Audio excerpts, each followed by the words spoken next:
Alright, so Bismillahirrahmanirrahim. So for this week, we will discuss chapter 4, which is implementing firewall technologies. So in the last chapter, we have discussed about AAA, which is the method so that we can secure the remote access to our network devices. And AAA is also one of the methods so that we can implement zero trust approach in our network. So senang cerita yang kita belajar triple A tu, kalau kita nak masuk kat kita punya network devices macam router, switches, even server, kita boleh buat granular control. Maksudnya kalau orang nak login, untuk each of the authorized user tu kita boleh bagi dia different credentials. And that one is really essential for securing the internal user. Maksudnya kalau kita ada IT department, so bila dia nak do any maintenance and whatnot, so the access is being secure lah gunakan AAA. So now in chapter 4 we will start to discuss about firewall technologies, which is what I can say is the pillar lah. Maksudnya yang paling penting if we want to do perimeter security. So bila kita nak implement internal security, maksudnya untuk user dalaman, kita selalunya menggunakan AAA. So kita ada authorization dan sebagainya. Tetapi untuk external, maksudnya untuk external, di mana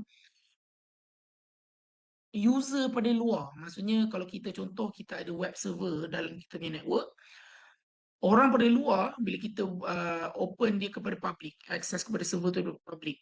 So kalau kita nak filterkan dia punya traffic tu, so benda yang memang main thing orang akan gunakan adalah firewall. Okay.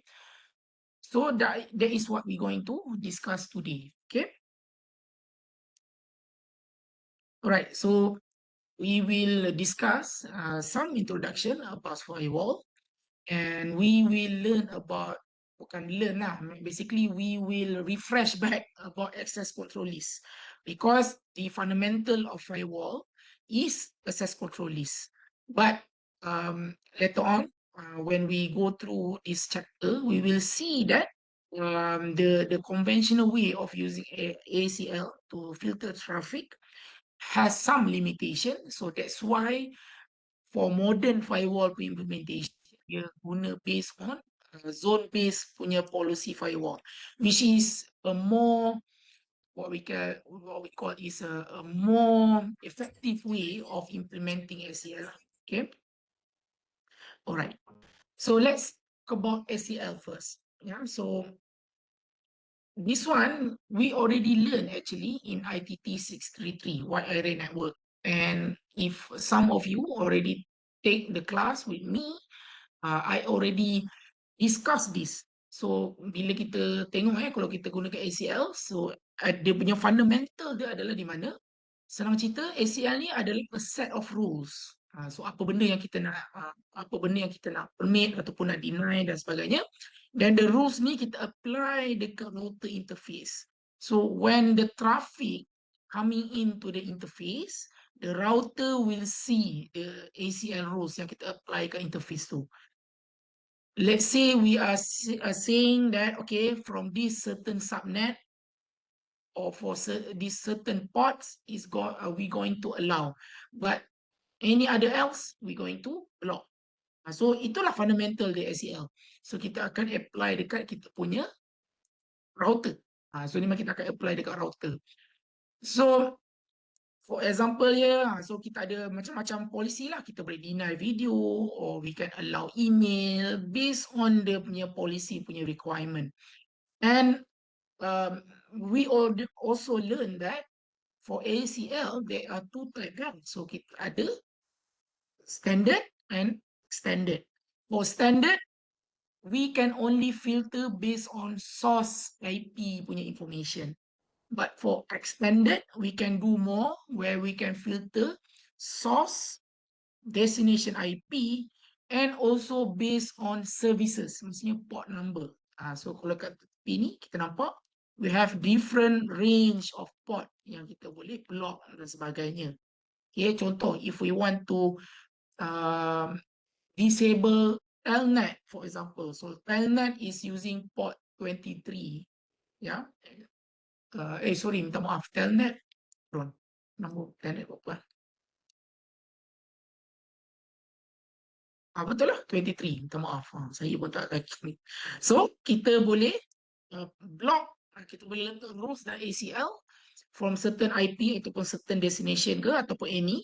So, if the telnet traffic coming into the interface, kita boleh either allow ataupun deny.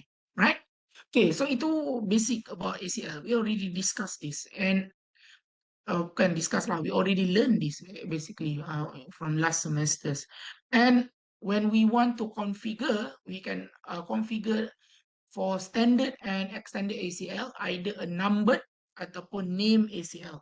So kita refer dia menggunakan nombor, contoh access list 101 ataupun kalau standard access list 10 for example, ataupun we can use name. Maksudnya kalau kita ada rules ACL to filter external traffic. Contoh kita ada nama panjang kan. So kita refer dia daripada nama contoh. So this is how we configure. And you already learned this basically in ITT 63. So after we have configured, of course we need to apply. So maksudnya kita kena apply dia dekat interface ataupun virtual interface. Kalau dekat interface, maksudnya dekat physical interface, dekat port router tu, we're going to use command IP access group. Dan letak either dia punya name, numbered ataupun name ACL dan dia punya direction. Either traffic tu coming in ataupun going out. Okay. Untuk virtual interface macam contoh line VTY, kalau kita nak securekan kita punya SSH access ataupun telnet access kepada kita punya network devices, we are using the punya statement tu adalah access class. Okay, dan kemudiannya dia punya numbered ACL dan juga dia punya name, right? Okay, so this one standard already learned. Okay. And ini kalau kita nak securekan kita punya remote access, maksudnya either telnet ataupun SSH dekat line VTY. Alright. By the way, ada soalan ke? Anyone mungkin kalau nak saya terangkan, want me to explain more details about ACL as a refresher? Ataupun can I proceed?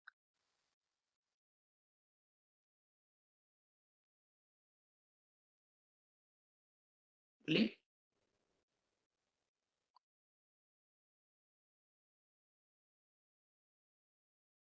Okay. So I assume okay so thumbs up tu, so I assume okay. It's because we already learned this. Dan this is the punya configuration guideline lah. So maksudnya somehow dia punya rule of thumb, right? So usually ACL we will create it globally, then we apply into interface and ensure the last statement is an implicit deny any or deny any macam saya cakap. So ini adalah dia punya best practice. Tapi anyhow, memang dia ada implicit pun, maksudnya kalau kita tak letak pun memang by right dekat end of the rules tu statement memang dia akan ada deny semua. Okay, and remember that the statement order, so maksudnya bila dia nak router dia nak tengok rules ACL tu, dia akan process from top down. Dia tengok atas, kalau dia dah match satu dia tak tengok bawah dah. So bila dia ulang balik, bila dia dah match atas dia tak tengok bawah, right? As soon as statement is matched, the ACL is exited. And yang selalu saya terangkan dalam kelas ATT 633, rule of thumb if we want to do ACL placement, maksudnya if we want to place into which devices or which interface. Untuk standard ACL, the base practice is we're going to place as close as destination as possible. Kalau kita ada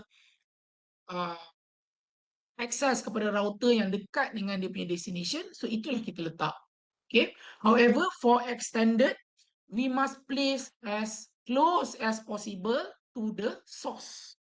Maksudnya yang paling dekat dengan dia punya sumber.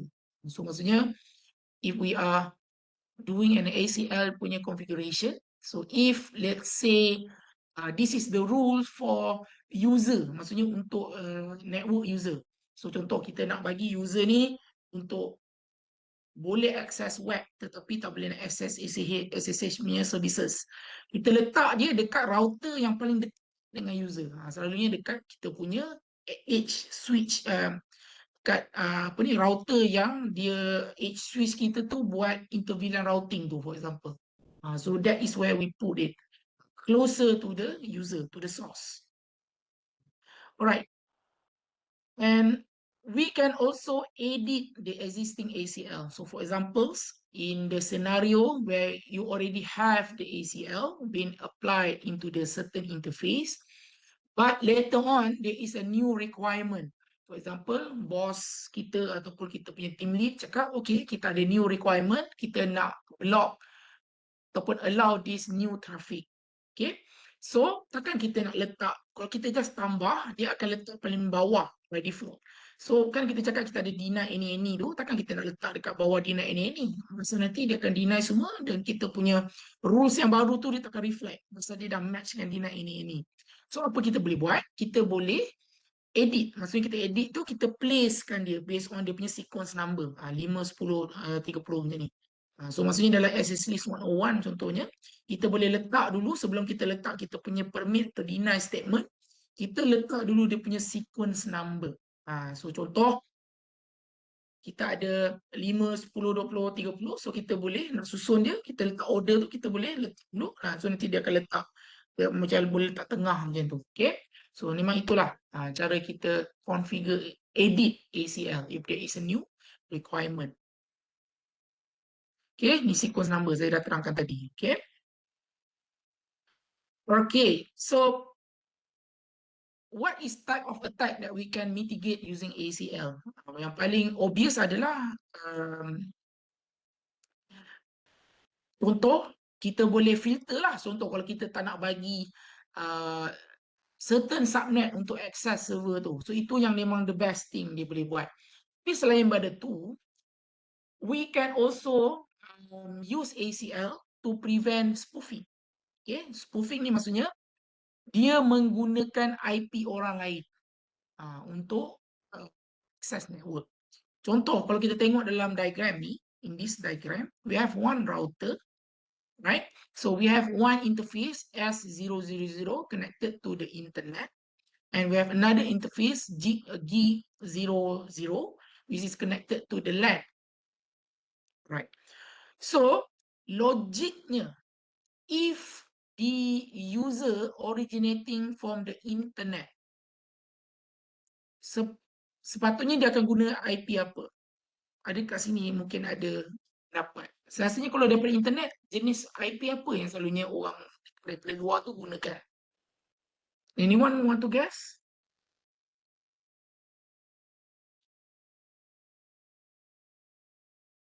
Anyone? No? Right? So usually we will use public IP. Maksudnya bukan private lah, maksudnya public. Maksudnya 203 apa-apa yang public range.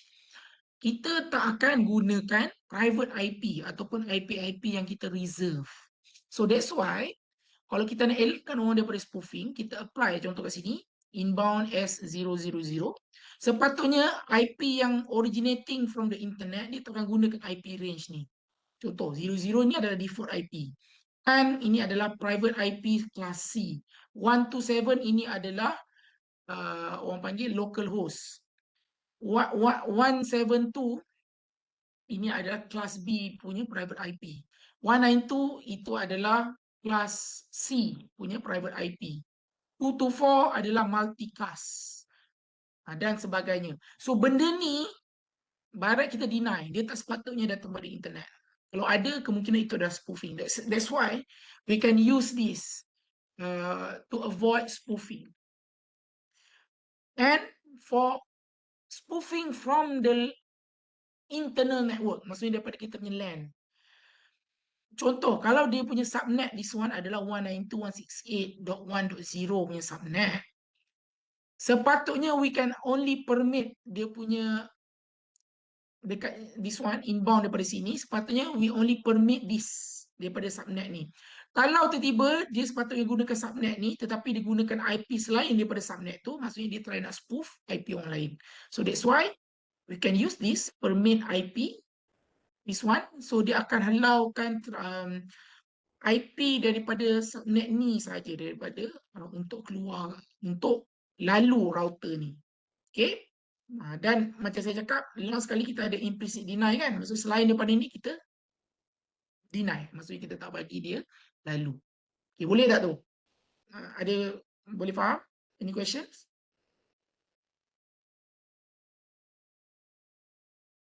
Okay.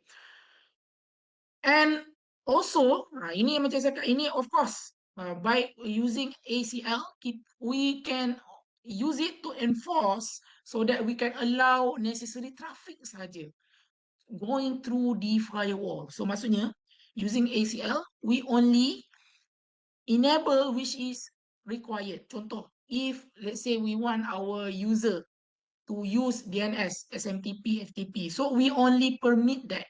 Other than that, maksudnya yang which is not defined by us, kita by right, we will automatically block. Pasal kat bawah ni dia ada implicit deny. Okay, so that's mean if the hackers try to use any other services atau any other ports which is not being used by our network, by right kita block, right?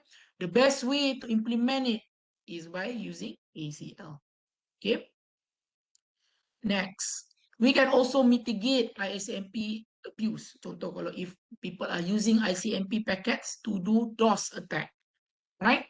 So we can use this. So we can only permit echo reply or source quench, which is useful for checking connectivity or checking reachability.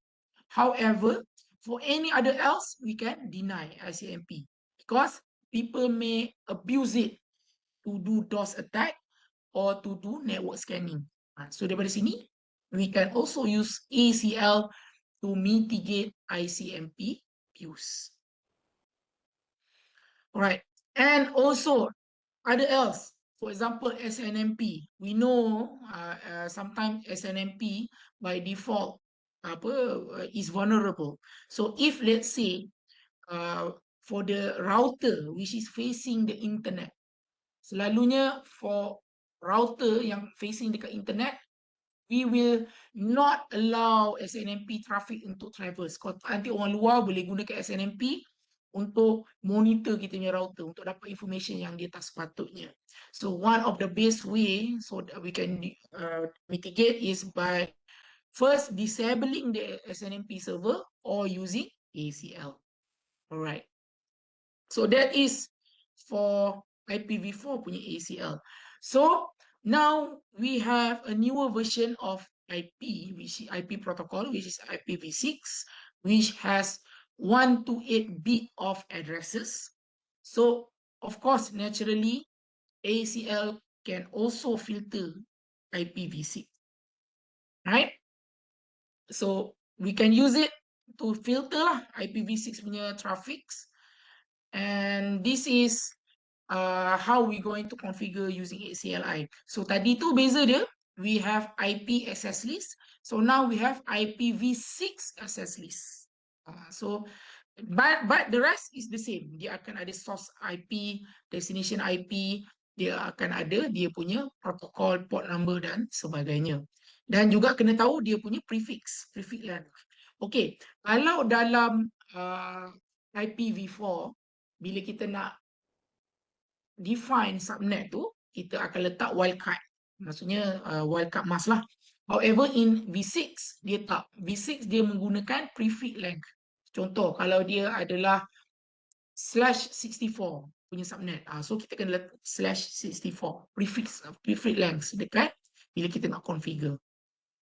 Ini contoh. Okay. So, selalunya untuk IPv6, dia punya subnet yang kita assign kepada interface yang facing user selalunya dia adalah /64. So inilah contoh IPv6 ni adalah name access list, maksudnya dia adalah jenis yang name. Tapi untuk IPv6, dan kita gunakan command permit IPv6 tu, dan juga kita buat kat sini summarization, root summarization, dan juga dia punya prefix length /64 contoh. Right? Alright, so that's all for AACL, which is the fundamental of how we going to filter traffic. Okay?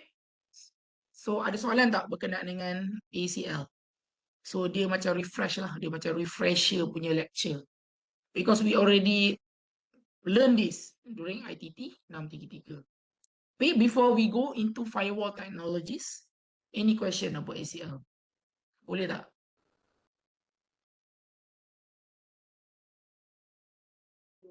Boleh, sir.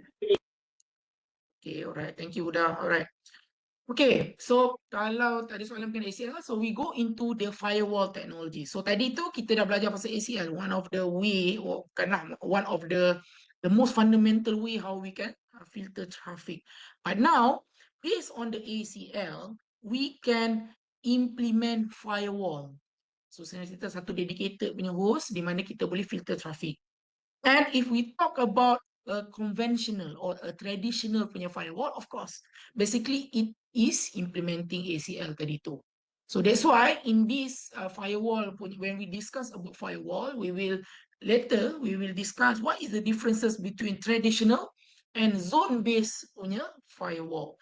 Okay, so for traditional memang di implement ACL tu. However, dia ada limitation dia.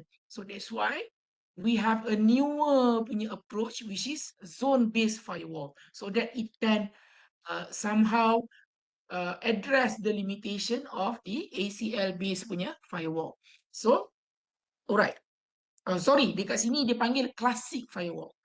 So, kalau tadi saya cakap conventional, so ni classic firewall. Sama, basically, a firewall yang memang dia gunakan ACL tu untuk di filter traffic. Right. So let's see how we can secure a network with a firewall. Alright. So dia punya generally, so all firewall are supposed to be resistant to attacks. Pasal dia adalah the one yang jadi orang tengah tu. So dia adalah basically transient. Dia yang filter traffic yang keluar dan masuk daripada network. So it will become only a transit point between network, because all traffic flow will go through firewall. Okay, so senang cerita, kita tak access firewall untuk buat any useful services. Firewall ni dia memang adalah a transit point. Dia yang akan forwardkan traffic, while in the same time dia yang akan inspect traffic tu untuk keselamatan. And it will enforce the access control policy. Okay, polisi tu dia bergantung kepada organisasi. Certain organization, they will allow HTTP traffic, for example, kalau dia ada web server ataupun kalau staff dia nak access internet. However, dia tak allowkan protokol macam FTP, for example, pasal dia tak nak staff dia download movie dan sebagainya. So semua tu adalah bergantung kepada organization punya policy, right? So of course there is a policy, but how we going to enforce the security policy is via firewall. Okay. Alright, so what is the benefit and limitation of firewall, right? So of course there is many benefit. So it's no brainer. Memang banyak benefit of firewall. Kita boleh filter traffic, kita boleh kita boleh enforce policy, kita boleh tengok inspect traffic untuk keselamatan dan sebagainya. Of course, in the classical firewall, dia ada isu sikit, dia ada limitation di mana kadang-kadang firewall ni dia ada one thing adalah dia tak boleh nak inspect traffic yang encrypted. So pasal nama pun encrypted. Pasal mungkin dia adalah signature based punya firewall, di mana di dalam tu dia ada built-in IPS sekali. Dan selalunya dia filter tu dia based on the signature. Okay. However, when we are using encryption punya protokol, maksudnya kalau kita guna HTTPS for example, dia punya pattern tu dia dah hide. Dia dah hide jadi SSL. So selalunya susah untuk kita nak matchkan dengan known punya signature. But however, there is a technique so that we can overcome. And I can see to all of you, firewall punya teknologi ni sentiasa berkembang. Dia bukanlah static. Orang jumpa dia punya limitation dan orang research akan overcome dia punya limitation. So research tu still ongoing. Akan sentiasa continuous untuk dia buat a firewall is more better, more efficient, more effective. Okay, but anyhow, memang benefit of firewall ni memang limitless. Bukan limitless lah, it is very many. Then even in the when we talk about network security engineer, one of your main responsibility is taking care of firewall. Okay, so that you can implement company punya network policy, right? So kalau kita kat sini boleh allow traffic, boleh deny traffic, which is very fundamental if we want to secure our network. All right. So there are different type of firewalls. So first thing first, let's see a packet filtering firewall. Okay, so for packet filtering firewall, ini is basically dia just buat ACL. So dia just implement ACL. This mean dia boleh filter packet tu based on layer 3 punya header punya information, IP, source IP, port number, dan juga layer 4, layer 4 punya information, maksudnya port number, dan kalau nak lagi dalam lagi, dia punya TCP sync dan sebagainya, dia punya flag. Tapi anyhow, dia macam implement a firewall. We have another one which is application gateway firewall, di mana other than layer 3 or layer 4, dia boleh juga filter traffic based on layer 5 and layer 7 punya application. Information. So for example, macam application gateway firewall ni selalunya sekarang ni orang namakan dia adalah WAF. Siapa dah pernah dengar WAF? Web Application Firewall. So maksudnya dia bukan hanya filter based on layer 3, layer 4, layer 5 session to establish and whatnot. Dia boleh, for examples, if we have HTTP, contoh, if we are talking about one of the example of application gateway firewall, which is WAF, Web Application Firewall. So if we have, let's say, a web request, HTTP request, dia boleh tengok string request tu, dia boleh tengok, oh, okay, adakah ini a normal HTTP request ataupun ini orang try nak buat LFI attack, or people are doing SQL injection. So dia boleh tengok dekat layer 7, dekat HTTP punya information yang ada dalam packet HTTP tu, right? And we have another one which is a stateful firewall, which is it can filter based on layer 3 or layer 4 punya information, but it also has a session. Maksudnya, okay, bila kita buat contoh bila kita filter based on TCP, for example, we know TCP dia ada three-way handshake kan. So bila dia dah habis three-way handshake, dia akan establish a virtual session kan between a server and client. So itu adalah fundamental kepada TCP IP. So for stateful firewall, it able to simpan information of the session tu. Bila di establish, okay, dia tahu ini adalah satu session, satu flow. So dia boleh filter the information, the traffic based on that flow. Itu memang stateful firewall. So dari situ kita boleh tahu, okay, user ni dah establish. Kalau user ni dia setiap kali establish dia cancel, nak establish tak cancel. So itu kemungkinan they are trying to do TCP sync attack, for example. So stateful firewall can do that, and dia boleh buat banyak lagi tau, granular untuk stateful ni. Maksudnya kalau kita, if we are, let's say, browsing a web, contoh a web HTTP is using TCP, so dia dah establish TCP session tu.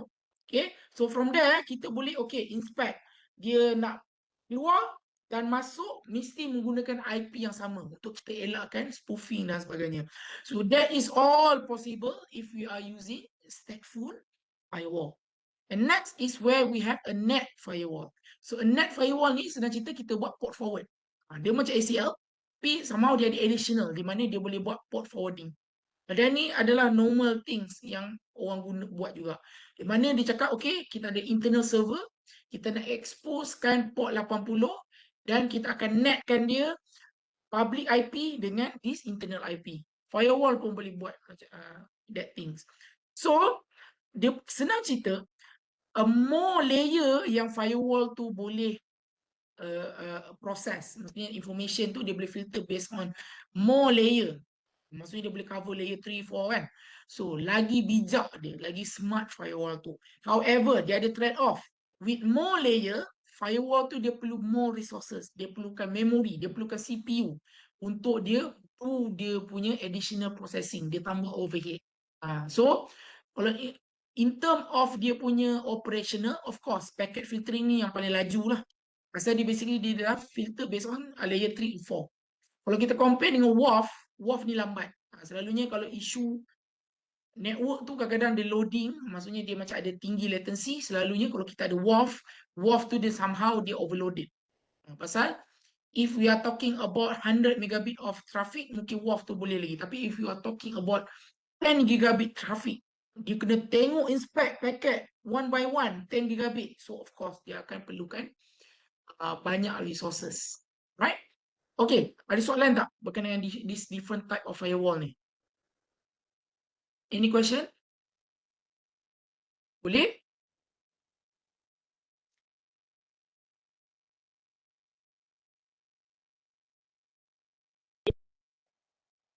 Alright, okay. So saya teruskan. Okay, so ini adalah packet filtering punya benefit dan limitation. Macam saya cakap, dia hanya boleh filter based on this information. Tapi benefit dia laju lah. Basically dia just layer 3 and 4. However, dia punya limitation, dia hanya boleh filter based on this information. Based on this, it can do the forwarding punya decision. Okay. However, with stateful, dia boleh ada session dekat situ. Dia boleh buat contoh macam permit sini dia boleh check sama ada TCP session tu dia ada state table kat situ. Okay. Maksudnya satu session TCP tu establish ke tak? Apa source, apa destination dia? Adakah dia communicate dengan orang yang sama? So all the additional information is only available if we are using a stateful punya firewall, right? Okay. Right, so ini boleh tengok stateful. So benefit, primary mean of defense, strong packet filtering.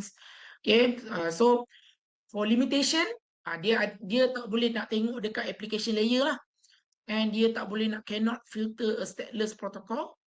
Dan juga contoh macam UDP, dia susah sikit. UDP ni adalah stateless.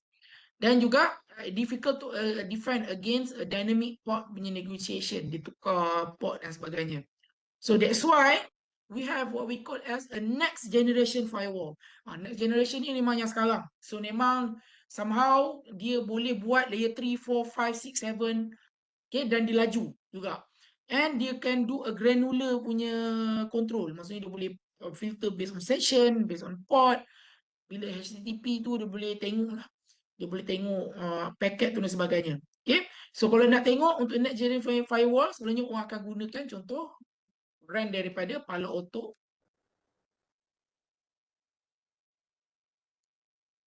Okay, Palo Alto. Tapi harga dia bukan murah pasal dia boleh buat semua. Next generation firewall. Ataupun Fortinet, FortiGate. Dia punya produk FortiGate. Okay, FortiGate punya firewall. Kalau untuk Cisco, dia ada Cisco Asa. Ini pun next generation firewall. Okay. Okay, dan Cisco juga dia ada macam modul. So maksudnya kalau Asa tu kita boleh enablekan firepower, dia boleh jadi next gen. Maksudnya dia boleh tengok application, dia boleh dan sebagainya. Okay, so tu different offering lah. Right? Tapi yang selalunya yang famous dulu untuk next gen firewall, orang gunakan FortiGate ataupun Palo Alto ni. Right? Okay. Macam saya kata lah, dia integrate semua benda, IPS dan sebagainya.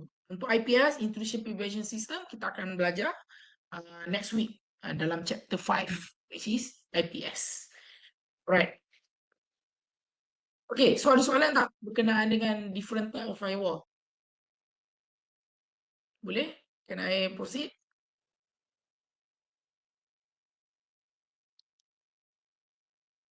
Okay, can I? Alright. Thank you for responding. So next,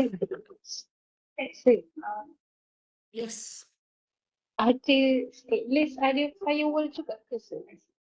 ada stateless ni firewall ada. Maksudnya contoh, mungkin kadang-kadang kita beli 40 gig, okay, kita beli 40 gig, tetapi kita tak enable pun stateful semua. Kita just guna dia untuk forward traffic. So maksudnya dia function as stateless je lah.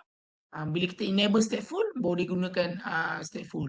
Ataupun kalau nak share sebenarnya, saya ada jaga network UiTM kan. So contoh saya mungkin boleh tunjuk sini.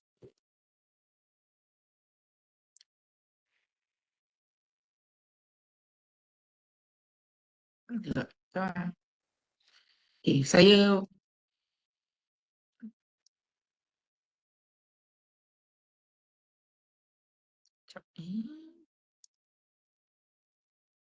sorry. Ini saya basically dekat router. Saya ada satu router nak masuk ke saya punya network. Kerja dia hanyalah filter port forward traffic based on port number dan sebagainya. So benda ni dia hanya stateless. Saya tak ambil dia punya state table. So dia boleh function sebagai stateless. Masih berguna, masih ada je. Alright? Pasal untuk buat additional punya stateful punya filtering. Sorry. Untuk stateful punya filtering, saya gunakan device lain. Saya gunakan proxy. Tu defense. Tapi maksudnya memang ada. Memang ada je orang still gunakan stateless. Dia depend on kita punya design, network design pula. Boleh tak Udah? So kiranya stateless pun dia punya, once kita hantar IP tu dia still protected juga lah. Betul, dia protect based on apa yang dia boleh je lah. Maksudnya dia boleh filter based on IP, boleh filter based on port. Itu saja. Itu je memang stateless boleh buat. Tapi kalau kita nak buat macam kalau kita nak buat additional filtering macam contoh kita nak tengok sama ada TCP punya session ni established ke tak, ataupun dia spoof tak IP tu. Itu stateless tak boleh buat. Itu kalau kita nak tengok tu kita kena enablekan stateful. Macam tu. So dia boleh secure tapi apa yang dia mampu je lah.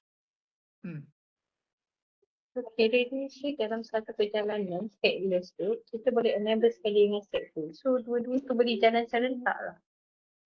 Boleh. Tapi selalunya kalau kita dah enable stateful, stateless tu tak ada lah. Pasal stateful dia boleh buat kerja stateless tu semua. Faham sih? Alright. Okay, okay, so sebelum kita nak pergi ke zone based firewall, so let a conventional ataupun classical punya firewall. Basically dia memang stateless dan dia akan filter based on layer 3 or layer 4 punya information. Basically dia implement ACL tadi tu yang kita bincang awal tu. Okay, so dekat sini typical kita letak dekat kita punya border firewall tu. Ini internal punya network.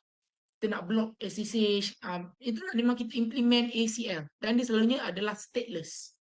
Itu memang daripada dulu sampai sekarang pun itulah classical firewall. Right?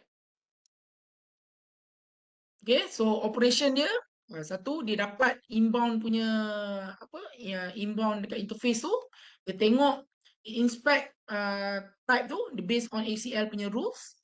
Dan kemudiannya add information to ni dan kemudiannya dia akan dia akan filter dia punya traffic. Okay, so this is let's say we want to do a classical punya configuration, alright? IP access list. So kemudiannya kita letak dia punya contoh kat sini IP inspect. Lepas tu kita buat access list. Kita nak deny ke, kita nak apa buat semua. Itu adalah untuk classical firewall. Dan dia akan tight dengan interface. Maksudnya kalau satu interface tu kita ada different, so kita kena buat banyak rules. So setiap satu tu kita akan applykan dekat interface. So kalau kita ada 2 ke 3 interface, selalunya kita akan ada 2-3 juga rules untuk each of the interface. Okay. Dan kalau kita buat sini show in session, ini kalau kita enablekan dia punya state, kita nak tengok stateful dia. Okay, dalam classical firewall, okay, dia boleh juga tengok dia punya stateful tu kalau kita boleh enablekan. Tapi selalunya dia adalah stateless. Okay, pasal dia enablekan ACL tu. Tapi dia ada problem with the classical ni. Selalunya dia akan jadi susah operational. Pasal setiap kali nak ada interface, kita kena buat dia punya firewall rules. So dia tak scalable. Pasal kalau kita tengok dalam firewall design, ini network design, selalunya kita akan definekan kita punya subnet tu based on zone. Itu sebenarnya. Maksudnya kita selalunya kalau kita network sebagai network administrator, kita cakap subnet ni adalah dalam internal kita. Dan untuk internet luar lah, zone luar. Dan kalau kita ada server, kita akan letak server ni dekat publicly accessible punya subnet. Yang selalunya kita namakan dia DMZ. So, kalau kita ada satu mechanism di mana kita boleh define zone ni dan kita just tulis a firewall rules tu, kita applykan dekat zone ni saja. So, kita tak perlu nak tulis berulang-ulang kali. Dan dia boleh lagi granular dan sebagainya. So, kalau kita tengok dekat sini kan, so kita ada internet, selalunya kita adalah public ataupun untrusted. Kalau dekat internal, itu adalah private, internal LAN contoh. Okay, dan kita adalah kita punya rules apa yang kita allow dan tak allow, the inside dan outside. Dan juga kita ada DMZ. So contoh kalau yang server tu adalah publicly accessible, selalunya contoh macam kita punya DNS server atau kita punya web server, selalunya kita akan letak dekat DMZ di mana orang luar boleh access. So instead of writing multiple rules, so kita boleh definekan based on zone. So let's say kalau kita ada a new subnet, kita nak add dekat new interface, so kita tak perlu nak tulis balik rules tu, kita just assign dia kepada zone. So itulah comes with a zone based punya policy firewall. So dia dah improve kan a classical firewall. Okay, yes, classical dia boleh buat stateless dan juga stateful. However, dalam zone based firewall dia mudahkan juga configuration dan selalunya memang dia akan run on stateful supaya kita boleh make sure between zone tu kita tak perlu nak tulis dia punya inbound dengan outbound punya rules. Kita tulis satu rules, dia terus based on dia punya state table tu dia boleh establish dia boleh inspect based on dia punya based on dia punya stateful punya table tu. Okay, nanti kita akan tengok. Okay, so that's why we come with a modern punya firewall punya of approach is a zone based. Dalam next gen firewall tu, next gen punya firewall memang kalau kita nak configure dia bukan a normal ACL based macam classical. Memang dia adalah menggunakan zone based punya policy firewall. Okay. So when we want to do a layered punya defense, layered ni maksudnya we want to do defense in depth. Maksudnya kita bukan hanya satu device buat semua, tak. Kita akan layered. Okay, so consideration for network defense, we must have a network core security. So ini selalunya kita akan letakkan dekat kita punya core network. Maksudnya yang akan segregate dan sebagainya. So kita mungkin akan letak dekat kita punya core switch ataupun dekat distribution switch. Untuk perimeter security, kita akan gunakan firewall selalunya. Perimeter ni adalah the one yang filter traffic daripada internet kepada kita punya internal punya network. Maksudnya kita punya LAN. Okay. Dan juga endpoint security adalah is the one yang kita nak securekan kita punya user. Maksudnya kita punya PC, kita punya wireless laptop dan sebagainya. Endpoint. Dan kalau when we talk about endpoint security, selalunya kita akan letakkan antivirus dan sebagainya. XDR, EDR dan sebagainya dekat dalam kita punya devices. User devices and devices. Dan juga kita ada communication punya security. So untuk communication security kita guna encryption dan sebagainya. So dekat mana firewall ni? So macam saya cakap, selalunya firewall ni kita akan letak dekat perimeter punya security. So for firewall, the best practice include position the firewall at the security boundaries. Yang mana yang pergi ke ke internet tu memang kita akan letak firewall. Right, and it unwise to rely exclusively on firewall. Yeah, again, pasal if we are talking about a layered defense ataupun defense in depth, firewall dia tak boleh buat semua pasal dia hanya memang tugas dia adalah untuk perimeter security. Tapi untuk contoh internal security, untuk endpoint, selalunya kita akan gunakan antivirus ataupun kita gunakan zero trust, kita gunakan triple A dan sebagainya. Dia ada different punya purpose. Tapi firewall memang untuk perimeter security. So it will deny all traffic by default. Itu memang firewall. Even for classical ataupun zone based firewall, memang dia akan by default. Kalau kita tak permit dia, memang dia akan ada implicit deny. Itu pasal we will only allow needed punya protokol. Hanya yang diperlukan. Permit only services that are needed. And ensure that the physical access to the file is controlled, of course. Kita kena letak dia dalam rack dan sebagainya, berkunci. Kalau tak, nanti orang boleh bypass, orang just connect konsol kepada kita punya firewall, then dia boleh buat backdoor rules dan sebagainya. We want to avoid that. Dan untuk firewall punya rules, selalunya orang akan monitor. Dia akan create log, dan orang akan monitor. Selalunya kita akan letak dekat syslog. Dan sekarang ni orang namakan itu adalah SIEM. Kita monitor firewall punya logs menggunakan SIEM supaya kita boleh buat monitoring, constant monitoring. Dan kita akan practice change management dekat firewall. Maksudnya kalau kita ada new rules kita ni, kita kena ada change management. Kita gunakan AAA, kena buat accounting dan sebagainya. And remember that firewall primarily protect from technical attacks originating from the outside. Technical attacks, bukan social engineering, berbeza. Social engineering tu different ball game lah. But we are talking about a technical. Kalau orang nak try buat DOS attack, orang nak buat TCP sync attack, ataupun orang nak try untuk inject malware, anything yang technical, firewall memang itulah purpose dia. However, untuk macam social engineering ke ataupun internal attack, there is different kind lah. So kita perlukan zero trust, AAA dan sebagainya. Two factor authentication. Alright. So let's go to our bread and butter. So ini yang korang kena fokus, zone based firewall. Dan tuan-tuan dan puan-puan, saya akan bagi tahu untuk korang punya skill based exam untuk ITT 585, memang korang akan configure zone based firewall. So please focus. So nanti bila saya bagi packet tracer tu dalam lab untuk skill based punya exam, memang korang akan configure zone based firewall. Okay? Alright, so sebelum saya pergi ke zone based firewall, ada question tak berkenaan dengan this layered email defense ni? Boleh? Boleh kita proceed kepada zone based firewall?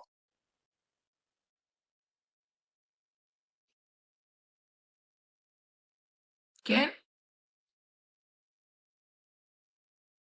Alright, okay. So let's see. What is a zone based firewall? Okay. So overview. Dia not dependent on ACL. Yes, dia akan ada permit dan sebagainya, tapi dia bukanlah implement ACL macam traditional sense tu, right? So a router security posture is to block unless explicitly is allowed. So memang dia akan block. Selagi kita tak permit, memang dia akan block semua. Right? So that's why kita kena, kalau nak allowkan traffic tu, memang kita kena permit kan. And it's more easier to read and troubleshoot with C3PL. And one policy affect any given traffic instead of needing multiple ACL. So kita tak perlu nak tulis multiple ACL.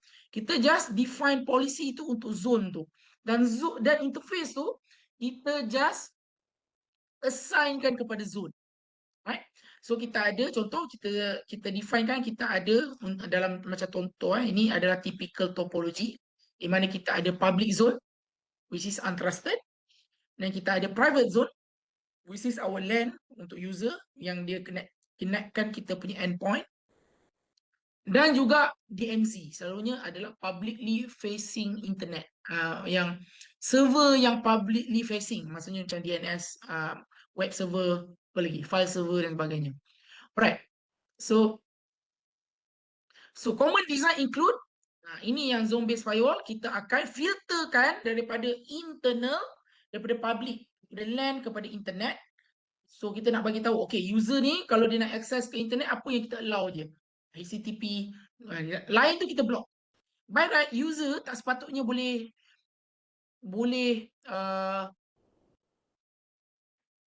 contoh, boleh access SSH. Pasal nanti takut kalau kita enable SSH, user biasa, bila dia dah being compromised by hackers, hackers boleh buat data exfiltration gunakan SSH tunnel, for example. So that's why kita ada explicit deny. Selain daripada apa yang kita permit, kita deny. Kemudiannya, firewalls between public server dekat DMZ tadi tu. Okay?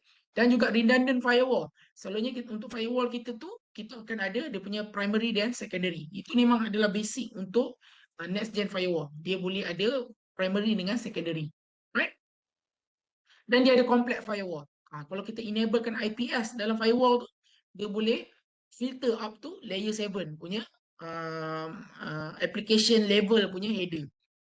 Right, so macam mana kalau kita nak design a zone based firewall? First, nak tak nak, kita kena determine zone. Kita kena tahu, okay, subnet ni zone apa? Subnet ni zone apa? Dan interface ni kita nak be part of what zones? Then after that, we need to establish a policy between zone. Okay, kita akan define dia punya policy map. Maksudnya, kalau antara zone internal dengan zone public internet, apa yang kita allow traffic tu untuk lalu? Selalunya orang akan allow HTTP dengan HTTPS dan juga DNS. Pasal user dia perlu untuk buat kerja dia, dia perlu browse internet dan juga dia gunakan DNS untuk dia contoh dia www. apa something. Selain daripada tu kita block by right. Contoh macam torrent. Tak sepatutnya kita bagi torrent untuk lalu ke dalam internet. Okay? Dan daripada luar pun tak sepatutnya boleh access. Contoh. So itu semua kita kena define. Okay? The policy between the zone. Dia ada inbound dan outbound. Nanti kita tengok. Dan juga kita akan design dia punya physical infrastructure. Dekat mana kita nak place firewall dan sebagainya. Dan kita identify the subset within zones and merge traffic requirement.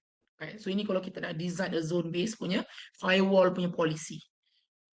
Alright. So untuk operation kita kena tahu. Alright. Ini kena fokus. Kalau dalam ACL kita ada permit dan deny. Betul tak? Semua setuju tak kita ada permit dan deny? Okay.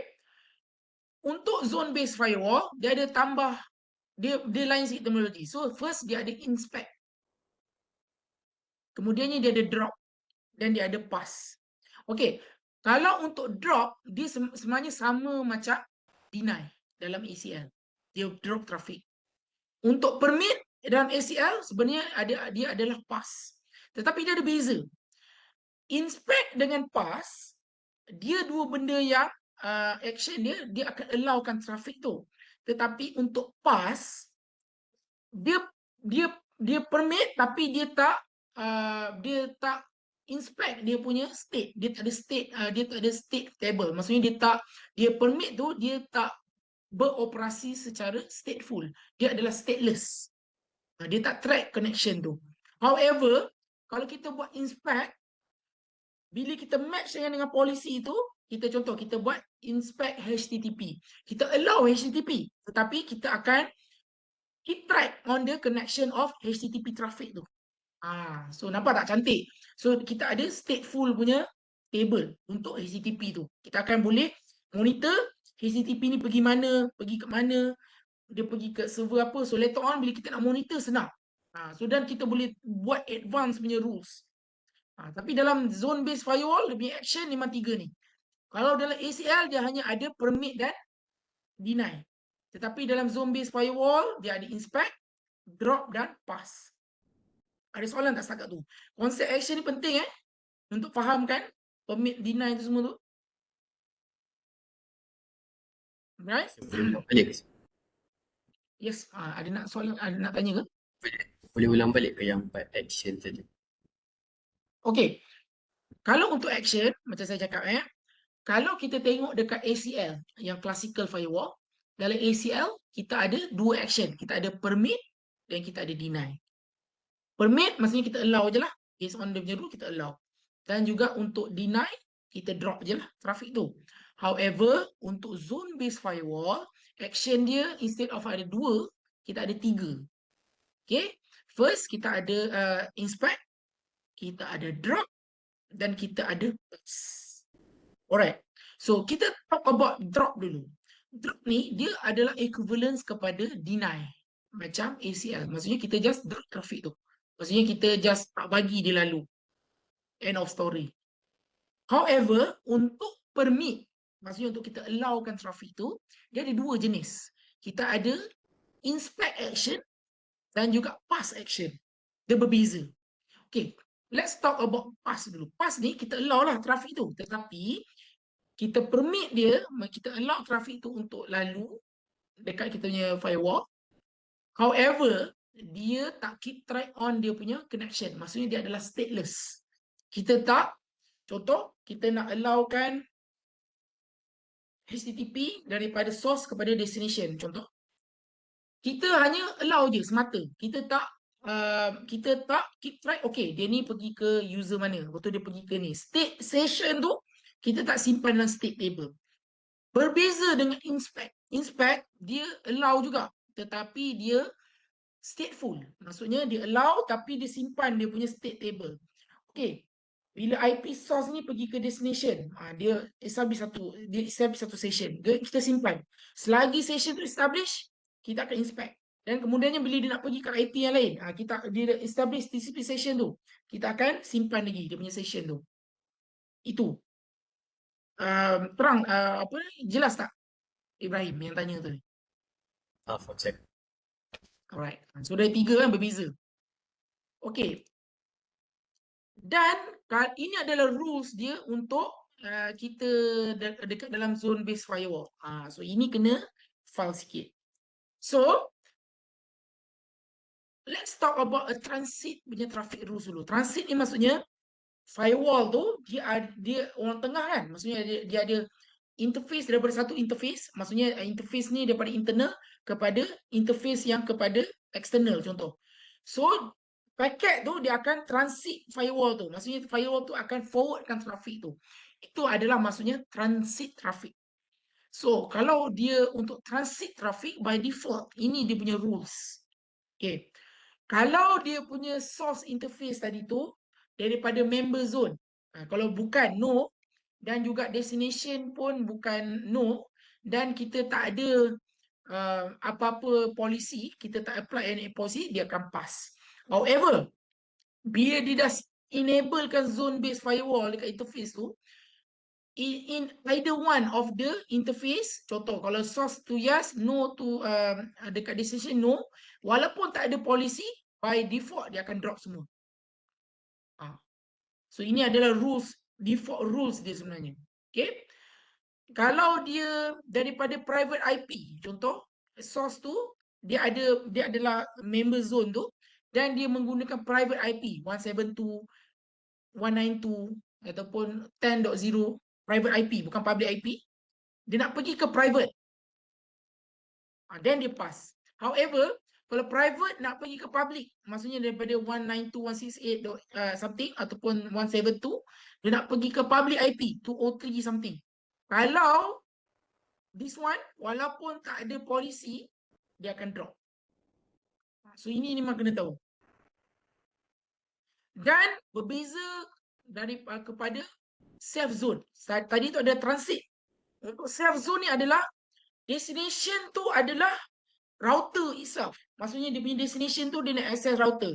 Mungkin kalau kita nak enable kan SSH dekat firewall tu ataupun dekat router tu, itu adalah safe zone. Destination dia adalah that device itself. Itu adalah dipanggil safe zone. To the safe zone, maksudnya ke router tu. Okay, kalau ke safe zone, source tu adalah member kepada safe zone, dia pass. Mostly dia akan lenient. Pasal dia nak access kepada router tu sendiri. Ini adalah default dia. Alright? Alright, so macam mana kita nak configure a zone based firewall? Alright, so first thing, memang kita kena declare a zone. So maksudnya kita ada several interface dan interface tu akan pergi ke certain subnet. Kita kena declare. Okay, interface ni pergi ke ISP. So ini selalunya adalah public zone. Maksudnya pergi ke internet. Dan pergi ke DMZ. Itu DMZ punya zone.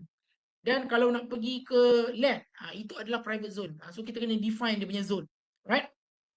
Step 2, we need to identify a traffic with a class map. Okay, class map ni kita akan gunakan dekat policy map. Okay, class map tujuan dia untuk kita definekan traffic apa dia nak tengok tu. Dia nak matchkan dengan traffic apa. HTTP, FTP, ICMP. Itu dalam kita define dalam class zone. So once we have defined a class zone, maksudnya kita nak inspect HTTP, FTP dan sebagainya, we will define dia, kita akan panggil dia letak dalam policy map. Pasal dalam policy ni, Ini yang kita nak bagi tahu. Okey, kalau antara zone private kepada public, apa kita nak buat? Itu adalah dekat policy map. Tadi tu adalah kita nak tengok apa trafik kita nak inspect. Dan untuk policy map, apa yang kita untuk different zone tu. So nanti kita tengok. Dan juga kita akan buat dia punya zone pair dan kita akan matchkan dengan policy map tadi. Dan kita akan assignkan zone tu kepada interface. Sebelum ni, interface we will apply ACL. Tetapi untuk zone based firewall dekat interface tu kita akan applykan zone. Okay, dan kita boleh reuse zone tu. Maksudnya kalau kita dah configure private zone, kita apply je interface baru tu kepada that private zone, dia akan inherit ke semua rules dalam private zone. So itulah dia punya beauty of it. Tak perlu nak tulis banyak kali. Kita hanya perlu maintain dia punya class map dan juga policy map je untuk zone tu. Okay. Okay, so kita tengok macam mana kita nak define zone. So kita jangan guna command zone security, letak zone tu. Ada private ke public. Itu saja. Very simple. Dan kemudiannya untuk identify traffic, kita gunakan class map macam saya cakap tadi tu. Kita nak matchkan dengan apa? Class map type. So kita nak inspect. Kita nak matchkan dengan apa? Protokol apa? Dan dia support banyak protokol. HTTP, you name it. Okay. Dekat sini nampak. Untuk this one, kita nak matchkan dengan HTTP traffic.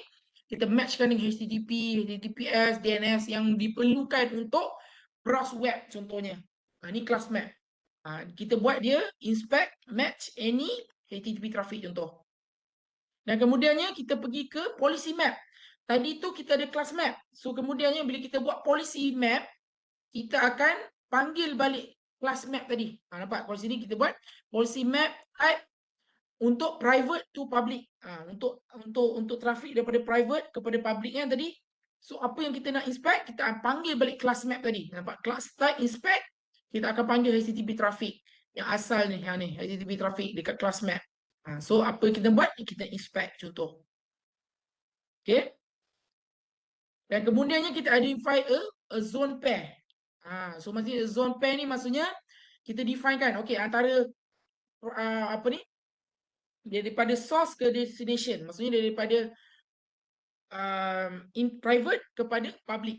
So kita gunakan zone pair security. Private, maksudnya kat sini kita gunakan policy map. Kita dah buat kat sini policy map tadi kan. Policy map tadi kita ada private to public policy. Nampak tak? Kita panggil balik. Private pub, private. Macam ni. So nampak tak? Kita apply. Tadi tu kita ada kita ada class map. Kita ada class map. Yalah betul. Kita ada class map. Dalam policy map kita panggil class map tu. Dan kemudiannya bila dekat zone pair kita panggil balik policy map tadi. Dia bergantung, dia independent daripada each other. Okay.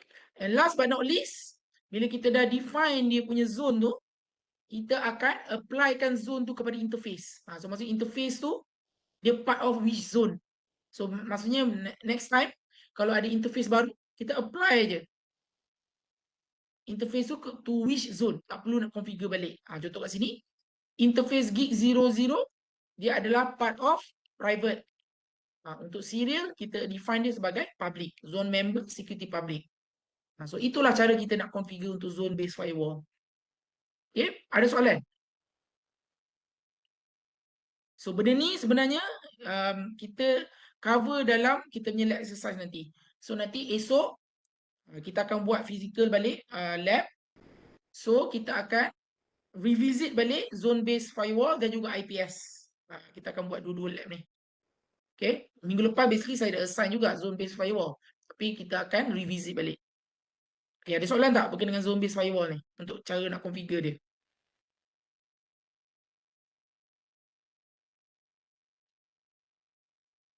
Boleh? Okay, dan kena tahu untuk zone based firewall ni kita boleh letak dekat router. Maksudnya dekat router tu kita enablekan zone based firewall.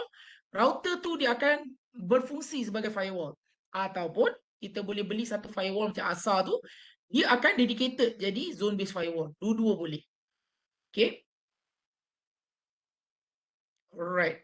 Ada soalan ke? Any question about zone based firewall? So kita terangkan balik ke rule for transit traffic tu. Transit traffic. Ya betul. This one Ah, betul. Macam saya cakap tadi, transit traffic tu adalah trafik yang daripada destination dia bukanlah router tu. Maksudnya dia destination dia adalah source daripada subnet lain kepada subnet yang lain. Dia hanya lalu saja. So ini adalah by default. Maksudnya rules dia. Maksudnya kalau kita tak configure anything, by default ini yang dia akan buat. Kalau kita apply kan contoh, kita tak buat any rules, tetapi contoh dia daripada source dia tu IP private kepada private. So by right dia lenient sikit, dia pass. However, daripada private kepada public IP, dia akan drop. Okay. However, kalau kita ada polisi, maksudnya kita letak polisi, maksudnya kita letak zone pair dan juga polisi, kita buat inspect HTTP, ada class map semua, by right dia akan inspect, dia akan follow polisi tu. Kalau tak by default, dia akan ikut ni. Ini rules dia. Boleh tak udah? boleh sih. Alright, okay. Tak apa, nanti boleh slow-slow hadam lah. Tapi itu, ini adalah default dia. Maksudnya kalau kita tak configure ni polisi, dia akan buat benda ni. Dia sama ada dia nak drop, ataupun dia nak pass, ataupun dia nak inspect. Of course lah, kalau kita ada polisi, kita akan inspect lah. So kita dah matchkan dengan HTTP, traffic dan sebagainya. Okay. Last but not least, sebelum kita habis ni, we going to discuss configuration. Macam mana kita nak verify. Maksudnya kita dah configure kita punya zone based punya firewall. Kita akan boleh gunakan command show zone security ataupun show zone pair security. So kat sini untuk kita verify apa betul tak kita punya zone based firewall tu punya rules dan sebagainya. Ini untuk verify. Dan juga ini adalah dia punya best practice untuk zone based firewall punya configuration. So no filtering is applied for intra-zone traffic. So kalau kita tengok pun memang match dengan this one. Nampak? Intrazone tu maksudnya dalam zone yang sama. Contoh kalau kat sini kan. Source interface, yes, private. Destination interface tu pun sama zone. Maksudnya private dengan private. Sorry, maksudnya contoh kita namakan zone kita tu internal contoh. Dan dua-dua gunakan private IP. Barat, kita tengok kat sini dia pass. Pasal rules dia sebenarnya by default kita tak filter kalau intrazone. Maksudnya dalam zone yang sama. Internal dengan internal. Tapi kalau internal dengan external, contoh kita ada dua zone yang berbeza, dia akan filter. By right dia akan drop by default. And only zone is allowed per interface. One zone is allowed per interface. Maksudnya zone tu boleh ada banyak zone, tapi satu interface boleh jadi member kepada satu zone saja. So kalau satu interface ni dia dah part of private punya zone, itu je. Dia tak boleh nak lepai 2 3. Dan kemudiannya no classic firewall and ZPF configuration on the same interface. Maksudnya dalam interface tu kita dah enablekan zone based punya firewall, member zone tu kita tak boleh enable IP access group, IP access class. Maksudnya kita tak boleh nak enable ACL. Kita hanya boleh ACL zone based firewall je. Dia tak boleh nak ada ACL ada zone, tak boleh. Okay. And if one zone member is assigned, all traffic is dropped. Okay. And only as ini boleh refer balik kepada default rules ni. Okay, contoh one zone tu kita kita dah configure. Contoh, kalau no, maksudnya kita tak configure any interface tu dengan zone, dia pass kan. Tapi kalau kita satu tu yes, satu tu no, dia drop. Nampak? Dia memang berbalik kepada default rules ni, transit traffic table ni. Okay. So and traffic to the self zone is not filtered. Self zone ni maksudnya apa? Ke router tu. Self zone tu maksudnya destination dia adalah ke router tu. Alright? Okay, so itu je kita punya lecture untuk hari ni. So saya summarize balik. Tadi kita dah discuss berkenaan dengan firewall.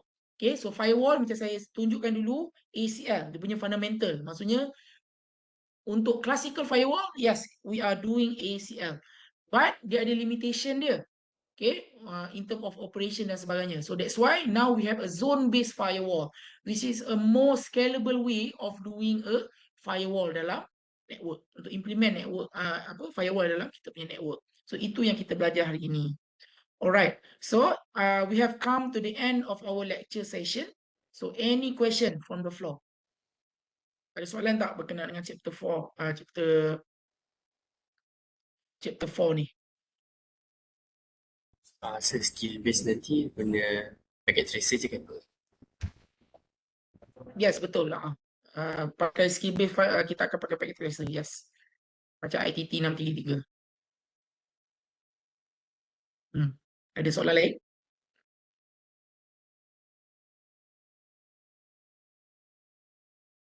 Alright, kalau tak ada, so itu saja kita punya lecture untuk session untuk chapter 4. Okay, so sebelum saya nak